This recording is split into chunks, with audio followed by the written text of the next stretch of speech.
Bonjour et bienvenue pour un nouveau Quoi de Neuf Panini, le Quoi de Neuf de cette semaine. On va commencer tout de suite avec la partie softcover, parce qu'on a quelques sorties avec déjà la suite des aventures de tout ce qui concerne les X-Men, avec les tomes 9 et 10 de Reign of X, dans lesquels vous retrouvez du X-Factor, du X-Corp, Marauders, Way of X, Sword, Wolverine et du New Mutants. C'est toujours la même tambouille, vous la connaissez. Deux éditions qui sont disponibles, les classiques softcover comme je vous ai montré, et les éditions collector limitées à 999 exemplaires qui sont elles en cartonné.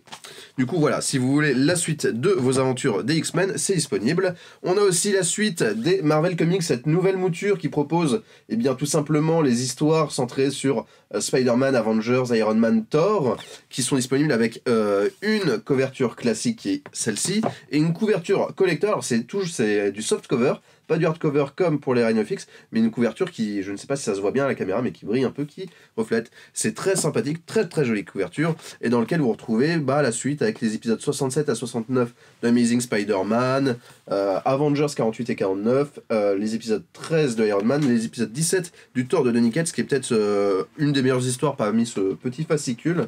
Le Thor qui est vraiment très très cool et qui arrivera très bientôt en deluxe chez Panini.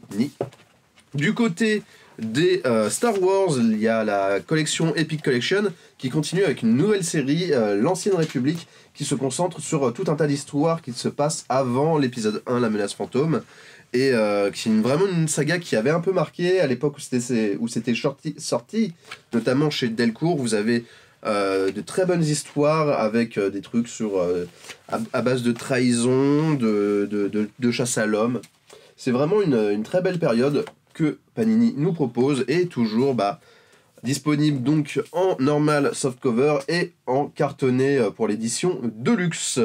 Voilà, ça c'est tout ce qui est attrait au softcover. Pour ce qui est des sorties hardcover librairie, on a tout simplement 100% Marvel, la suite du run des Avengers de Jason Aaron, avec les épisodes 26 à 80, et toujours, comme sur la plupart des tomes, Ed McGuinness au dessin, qui nous gratifie de sa plume. Voilà, donc c'est tout simplement la suite des aventures. Le tome 6, vous devez connaître si vous suivez la série, en sachant qu'il y a un pack découverte qui est sorti avec les tomes 1 plus le tome 2, mais on n'en a plus à l'heure actuelle, c'est pas encore recommandable auprès du distributeur. On espère que ça sera réimprimé et que ça sera vite à nouveau disponible, mais en tout cas on vous en parlera dès que ça arrivera. Pour ce qui est des sorties indé, de la seule sortie indé, on a le 4e et dernier tome de la série Die de Kieron Gillen et Stephanie Hans, qui nous propose tout simplement un récit d'héroïque dark fantasy, où en fait c'est tout simplement l'histoire de 6 adolescents qui se retrouvent dans un monde d'heroic fantasy. Le problème, c'est que 2 ans plus tard, il y a seulement 5 d'entre eux qui réapparaissent. En fait, on ne sait pas ce qui s'est passé pendant ce monde.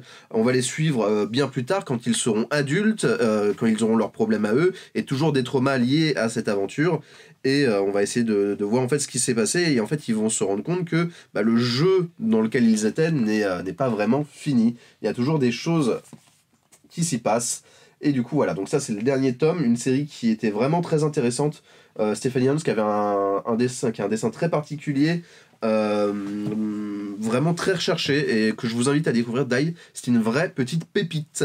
Voilà pour toutes les sorties, on se retrouve bientôt pour d'autres vidéos. En attendant, tout ceci est disponible dans les liens de la description de la vidéo et au 49 rue La Cépède à Original Comics.